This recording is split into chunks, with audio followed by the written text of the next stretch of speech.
Hello, WordNerds! Happy Tuesday! I'm in a very blank corner of my office because I'm moving this week. Today I'm going to be talking about questions to ask when you are on the call with an agent, meaning an agent has set up a phone call with you because they want to represent you.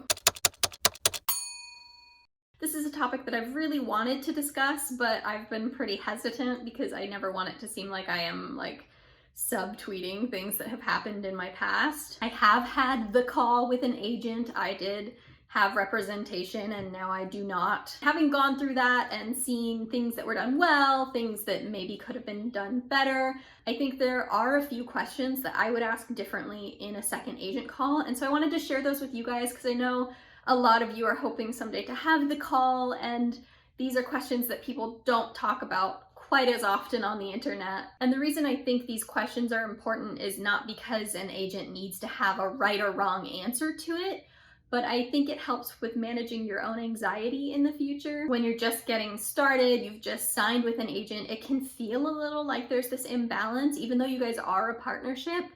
There is a little bit of that sense of like, oh, but I don't want to, do something wrong. I don't want to upset my agent. I don't want to say the wrong thing and look silly or upset this person who I'm working very closely with but don't actually know very well yet. So question number one that I would ask is, what is your ideal timeline for this project? This can help you manage expectations for your own revisions. Most likely your agent is going to work with you on these timelines, but I always think it's helpful to know what an agent would see as the ideal timeline. Similarly, would you like me to take the lead on check-ins, or will you be the one to reach out first most of the time? I think this can be helpful because sometimes you're like, oh no, what if they haven't reached out to me? How long do I wait before I nudge my agent? And getting those details ahead of time means you're gonna feel less anxious later. Following that same trail of getting all the information up front so you don't feel anxiety later.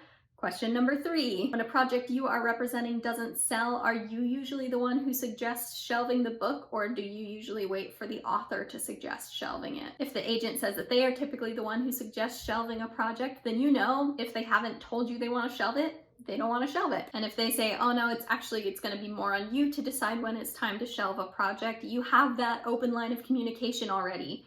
You'll be able to say, hey, I'm kind of wondering if maybe we should shelve it. Thoughts? The fourth question, are we on 4? Yes, I think. The fourth question that I would ask is, if this agent is new or they are trying to start representing a genre that they don't typically represent, I would like to know what the mentorship situation is at their current agency. Do they have people who can help them out if something isn't going well? This was something that I really loved with my first agent. She hadn't represented the genre I wrote and was trying to break into it. And even though ultimately it didn't work out, while I was her client, there were other agents at the agency who were able to take a look at my pages and see, oh, well, maybe this isn't working. Have you tried this? Newer agents and agents who are trying to expand their genres or age categories can be so great for you, but you want to make sure that they have a support system in place so that they'll thrive alongside you. Question number 5, what is the process if you don't like my next idea? I know for me personally, I already want to have the next idea ready to go so that we can talk about it even as early as on that call. It doesn't have to be super in-depth, but just knowing that, okay, well, I have this premise. Do you like this premise enough to work on it with me so that I have something to do when we first start going on sub? This is especially important if you write lots of different kinds of books. Are you jumping across genres, age categories, or even tone? If you've written a dark book, but you also have kind of a funny one, you want to make sure that this agent is going to be a good fit for you and know what is going to happen if the agent isn't the best fit for your future projects. And the last question, probably the biggest one for me, the one that I am absolutely going to ask in every call situation going forward is, can you tell me about a time that you've parted ways with a client in the past, and what is your process for parting ways with a client? I think this is so important for a lot of reasons. I think it's important to go in with an open mind and understand that lots of people don't stay with their first agents. And I think as an author, you deserve to know whether it's going to be through email, phone call, or if you're going to get a letter, if your agent is going to tell you directly that they don't want to work together anymore, or if you're just going to get a notice from the agency itself. I also think that you asking these questions ahead of time helps you as an author know when something is not being handled well. And not only will you know if something isn't being handled correctly, you also have now this open line of communication. The agent knows that you want to know if it's not working. And similarly, that agent knows that you aren't going to shy away from tough conversations. If you think it's not working, you now have this line that you can reference. And like I said at the beginning, with all of these questions, I don't think there's like a really wrong answer, unless the prospective first agent is like, yeah, I've ghosted every client I've ever worked with or something, you know, like there's no major wrong answers to any of these.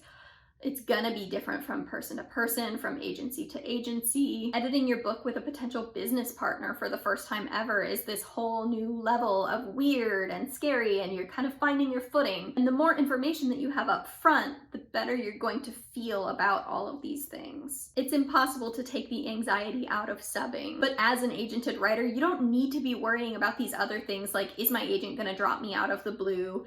Is it okay if I email them this question? Do they like my next idea? It should be okay, and it is okay for you to get that information up front so you know. If you've never thought about what questions to ask an agent on the call, I've also put some links down in the description box to other resources for kind of just all of the questions you want to come prepared with when you have the call. These were just a handful of questions that I think are worth adding to your list of questions to ask. Let me know down in the comments if you've got any questions that you would definitely want to ask an agent. Thank you so much for watching today, Word Nerds. Be sure to like and subscribe if you like this and want to be subscribed to more of this content. And don't forget to tune in this Sunday at 7:30 p.m. Eastern Time for our usual live chat. We are talking about existing on the internet as a writer. I cannot wait to see you all then, and until then, stay nerdy.